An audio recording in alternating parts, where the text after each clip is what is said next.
What's good, everybody? It's your boy, O'Shea Duke Jackson, back at it again with another episode of the Celebrity Junk. Some of you brothers have kids out there. You men have kids.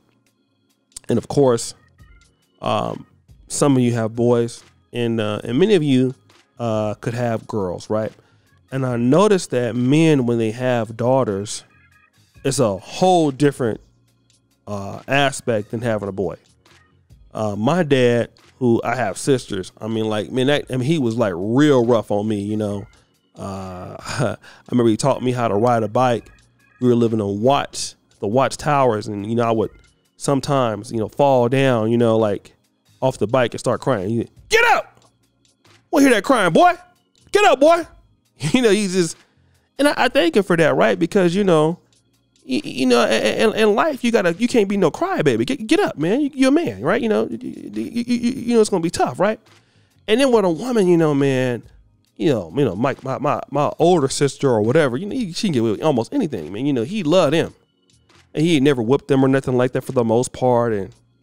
But me, man, like if he even thought I was saying something wrong, like he'd be ready to just. If he even think you did something wrong. I mean, this is like 80s, 90s, right? When he still had like a curl, like not a curl, but he had a perm. Then he cut the perm off by the time. But so he was receding, but he had like a little, he was trying to keep a little bit of the hair, but it was going bad. But he still was young, and he was like 26 when he had me. So he was like, by the time I was like 9 or 10, he was still in good shape. He could run and everything, man, like an NFL quarterback. So he was really giving me that business, right?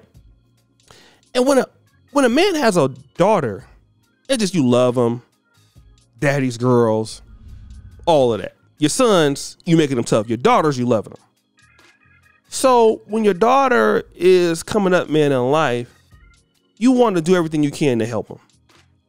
Unfortunately, you know, women are going to, and children are going to become adults, and they're going to make their own decisions. You can't stop it. I know that now. I have like a play daughter, and she get on my nerves. So this man is 47 years old. His daughter is 22. Sent his daughter to college. She got into college, and he paying her car note. Come to find out, his daughter, booty clapping sounds. His daughter is out here thotting it up, family, at the strip club. And the way he found out is that one of his coworkers went to the strip club. I guess somewhere in the same city or in the same state, and came back and saw how thick his daughter was. Now, I know this got to be crazy, right? If you know, like, it isn't to sound rude, but you ever see somebody, even when I was like, let's say, you know, 18 or 17 or whatever, and somebody's younger than you, right? They're a kid or whatever, you know what I mean? Like, oh, so, you know, a little snotty nosed kid, whatever, right? Come back 15 years later, you 33. That person is now like 25 now. You're like, God damn, like, you know what I mean? I remember when you was little, like, what's happened? We all have seen that happen before, right?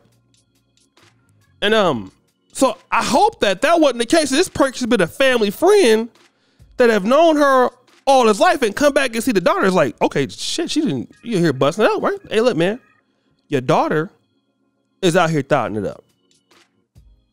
The dad drives over there,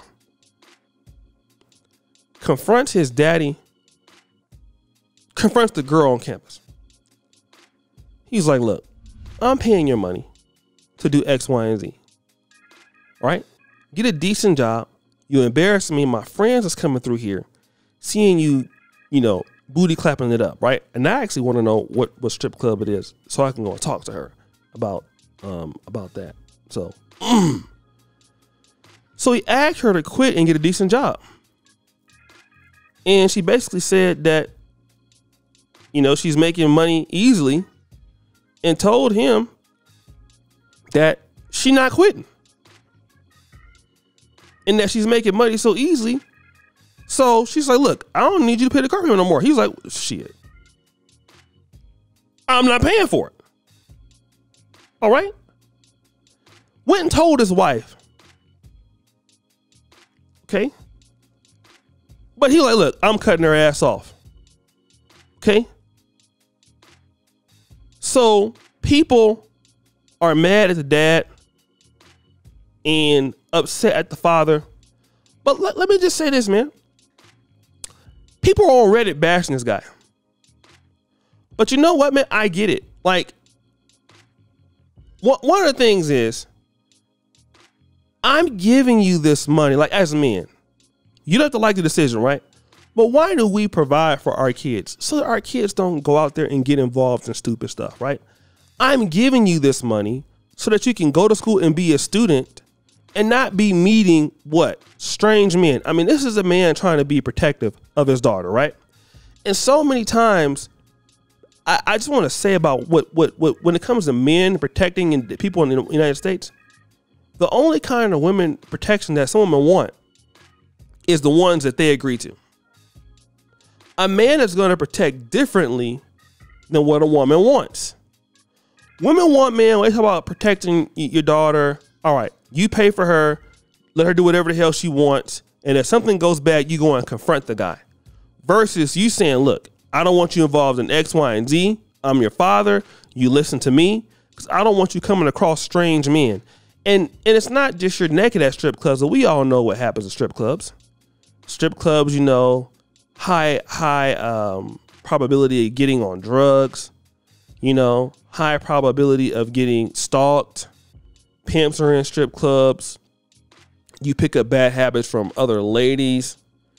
And it's not really a good, healthy place to be, right? You're coming around of a culture of people that some of them might be in that business. We know that there's a lot of things that can go wrong. So as a father, he's looking at those things, you know, not just the fact that you're getting naked, but the fact that you're exposing yourself to a whole different lifestyle that you may never recover from. So I need you to stop, because if you're getting your education, you're going to be, it's only temporary, but just stop.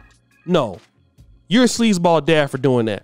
All right. Then when something happened and somebody do something to her or kidnap her or something like that, or stalks her, who you calling in? Daddy, this guy is stalking me. Daddy, this guy is doing this to me. So now you're going to be complaining, like, right? So this is the same. This is why, like, it's so hard. So damned if you do. Okay. So let you do whatever you want.